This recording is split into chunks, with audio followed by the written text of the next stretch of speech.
Yes. How in a world would you start a conversation with her? Good question.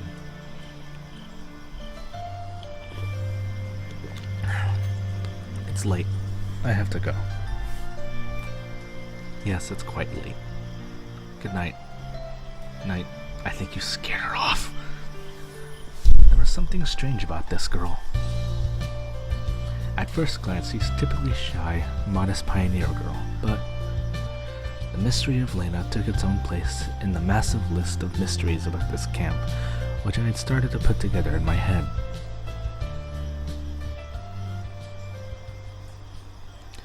A lazy evening. There's nothing like a good time with nothing to do. I headed towards Olga's cabin. The light in the house was on. Hey, Semyon. You're quite late. Yeah. I went for a walk to look around the camp. Alright. I'll be sleeping here, oh my. She pointed her finger at one of the beds. Right here? I was a bit surprised. Yeah, is something wrong? We're out of free cabins anyway.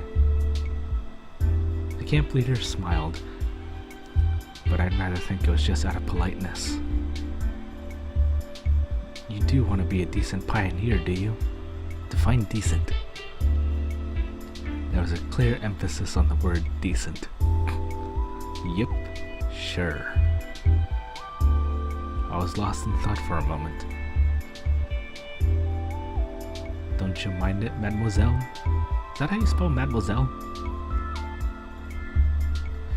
She looked at me oddly, with surprise and some offense in her eyes. A pioneer should respect their elders. Hey, I'm 27, alright? I'm older than you. Olga said strictly. Of course he should. No one argues with that.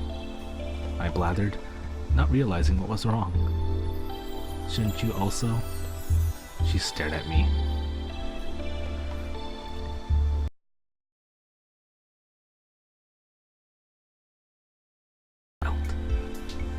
Should I what? What's up? Did you... What's up, toots? Annoyance and lack of understanding made me raise my voice. I'm not angering people. He's doing it himself. I'm not making the choice here. You should address adults appropriately. Yes, of course, there are a lot of strange things here. But this girl is just a couple years older than me. Or maybe even younger. But I decided not to argue, but just a few minutes ago I would never have called her an adult. I have to admit that she was also given a strong character. And in any case, I wasn't in a position to argue. As you say, ma'am, I mumbled. That's much better. That is how a decent pioneer should conduct himself. Now it is time to sleep. Honestly speaking, I was going to become neither a decent or an indecent pioneer. Just yesterday I wasn't going to become a pioneer at all. Do I have a choice now? If you don't want to, we'll have to make you.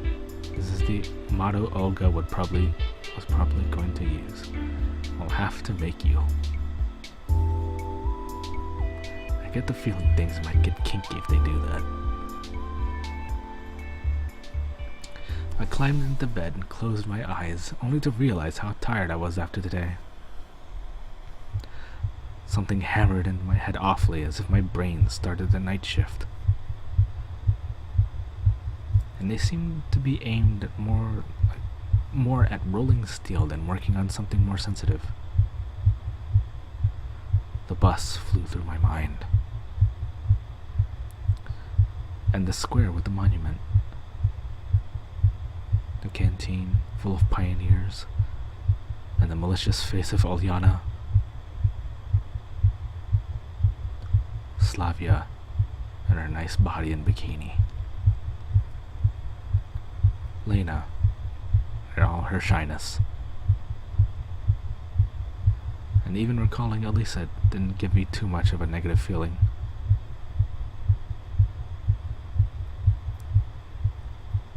What if I'm here for good?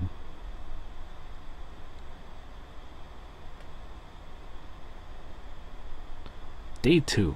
God, that was a long. How many days are in this?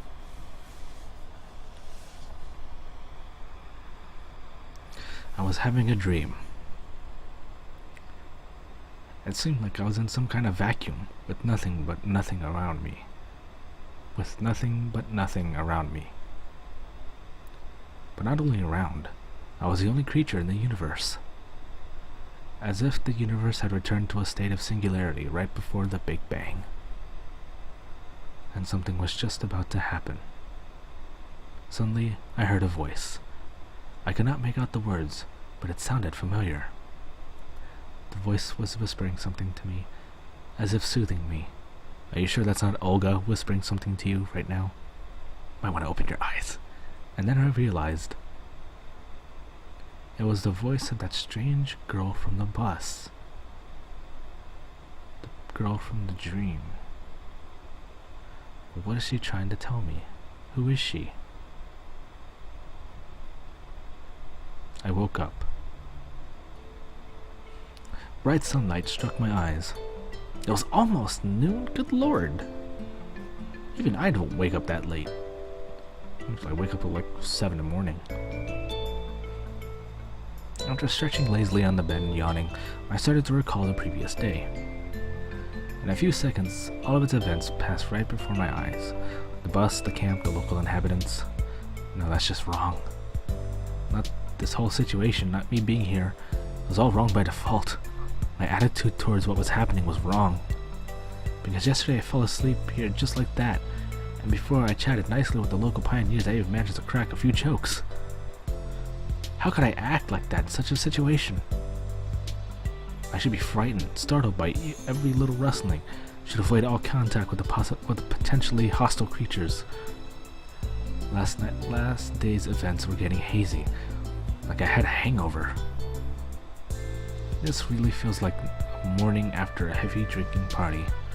Yesterday's natural, flawless, almost absolutely normal conduct becomes a nightmare in the morning, a grotesque illustration from the Divine Comedy.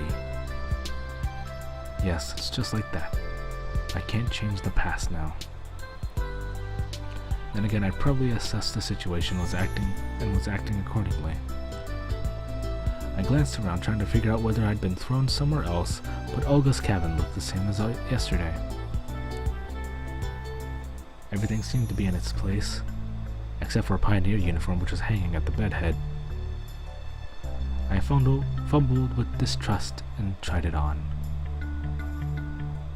At least this is better than walking around in winter clothes. Wish I could see myself, bet it looked like a clown. And for that, I needed a mirror. There's a mirror right there in the dresser, the wardrobe, or at least a tiny one. It's right there! I finally found one at the wardrobe door. Holy... Wait, didn't he have facial hair before? I looked at the newfound pioneer and jumped away in surprise. There was some teenager on the other side of the mirror. He resembled me, but he wasn't me. Where did the weak stubble go? Where were the bags under my eyes? The slouch, the deathly fatigue on my face? It seemed I had not been thrown back in time or into a parallel reality, but instead simply changed bodies with someone else. Oh, I'm pretty sure you went back in time. Maybe. Right, that's real simple. Such things happen every day. I wish I could go back in time. I took a closer look at this stranger and only then I realized that it was actually me. So we went back in time. It just wasn't today's me, maybe the one from between my school and university years. Well, at least that's something. There you go. The person in an extreme situation did fail to notice the elephant in the room after all. But the camp leader noticed it, and last night she told me off for addressing her without proper respect. Ah, screw that. I doubt my appearance affects anything else. And the clock was not lying. Breakfast was long over. Oh well, I'll try to find something in the canteen. Worked out well yesterday with Slavia, didn't it? Those memories made me smile involuntarily. The sun was shining brightly outside. A light breeze was blowing. A beautiful summer day. I had not felt so good in the morning for several years. All the problems were gone, vanished into the clouds that were white as snow. Olga came out of nowhere. Good morning. Nice hat. Good morning. I smiled, doing my best to show that no matter what, my morning was indeed good. You only arrived yesterday, so I decided not to wake you up, but breakfast... Never mind. Here, take this. She handed me something wrapped in paper. Judging by the oily stains, there had to be sandwiches inside. Sandwiches. Oh, thank you. Now go wash yourself. Wait. I was about to leave. Wait a second. Olga quickly ran into the house and came out to shove a small bag into my hands. Inside I found a toothbrush, soap, a small towel, and something else. I did not look too closely. A pioneer should always be clean and tidy. Let me do your neckerchief properly this time. Yours is askew. You should do it yourself once you learn how to. Do I have to? I'm going to wash myself now. Yeah, right. I could get hooked on the tap and strangle me. Fine. Later then. And don't forget about the lineup. Pencils, paper, drawing lines. You don't forget such things. What lineup? What do you mean, what lineup? She frowned. It's Monday today. No, I'm pretty sure it's Saturday. Yeah, it's weird. By my approximation, it should have been Sunday. And again, the shift in the day of the week is hardly the worst thing. Usually we have lineups early in the morning before breakfast, but it's Monday today, so we're having it at 12 o'clock. Don't be late. Alright, but where? At the square, where else? There was no reason to argue. I headed to the bathing place. Doesn't look like I'm just seeing a bunch of sinks. I knew I could forget about the separate showers and toilet, but the sight of this malfunctioning symptom of decaying socialism, a funny turtle and a tin shell, pot taps, and ceramic belly, I felt sick. I was not a squeamish person, but nevertheless, standing there, I realized that there was still some minimal level of habitual comfort, which I found it troublesome to do without. It's often like that. When you lose such things that you thought were ordinary and common, you suddenly understand just how essential they were. Ah, screw this, as if I had any choice. The water was ice cold. Has Elsa been around here? While washing my hands was not an issue, washing my face and mouth became a big problem. There was no toothpaste in the bag which Olga gave me. I could brush my teeth without it, but there was a small round box wrapped in a towel. Tooth powder. Never heard of that before. Cute. 1 point for me being somewhere in the past. I washed myself quickly, also due to the ice cold water. Someone was coming quickly, or more like running towards me. I turned around. It was Slavia, dressed in a tracksuit. This girl would probably look good in anything. Pioneer uniform, bikini, probably even a spacesuit. I agree with you on that one. Hey there. Ohio. I mean, Wasu.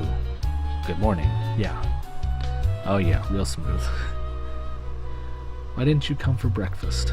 I overslept. As if I wasn't proud about it. But Olga gave me some sandwiches. Oh great then, don't forget about the lineup. Yeah, sure. As if I could forget. Right, I gotta run. Enjoy yourself. She waved goodbye to me and disappeared around the path's bend. Looks like a couple minutes until the lineup. I should quickly pass by my home to drop off my washing bag and eat the sandwiches, then head to the square. I swung open the door of the camp leader's cabin and rushed inside, as it jumping into the last car of the departing train. Okay, this just got real interesting. It didn't turn out to be the best idea because I found Olga inside. Because inside I found Olga, who was changing. I froze on the spot, trying not to breathe. Finally, the camp leader noticed me. Semyon! I looked away immediately. Have you heard of knocking? Now get out. Aww. You couldn't have really just like stayed there, asked if you wanted a hand or two. Maybe even, yeah, that was real clumsy. Although I did enjoy the sight, I'm not gonna argue with that. Olga followed me out in a minute. Here, take this. Now this is your home too. She handed me a key. I put it in my pocket. Home. Of course, if you disregard how fantastical the current events were, this camp was far from being the worst place on Earth. But to call it home, just after one day spent here, I doubt I'll ever be able to do so. Alright, let's go. We're late. It is kind of late for me too, so I think I'm gonna stop it here. Let's see if I can build this. What's this? Oh, okay. I guess that takes off the thing. I just enjoy the view. I should have done that when it was in the house. Okay, here we go.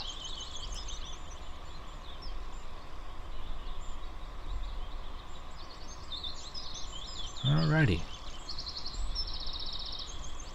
And what's this? Load. Settings. Alright, I'm gonna stop here. I'll call it a night. I wish I was able to do more. Maybe in another stream. That's really up to you guys if you want me to continue this or not. I really just planned it for tonight and just continue it on my own. But if you want me to continue having fun with this, let me know. For now, I will call it a night. I will see you on, let's say, Monday. Wait, no, Tuesday. When I do Metal Gear Solid 3. Thanks for watching, and I'll see you next time. Life is good.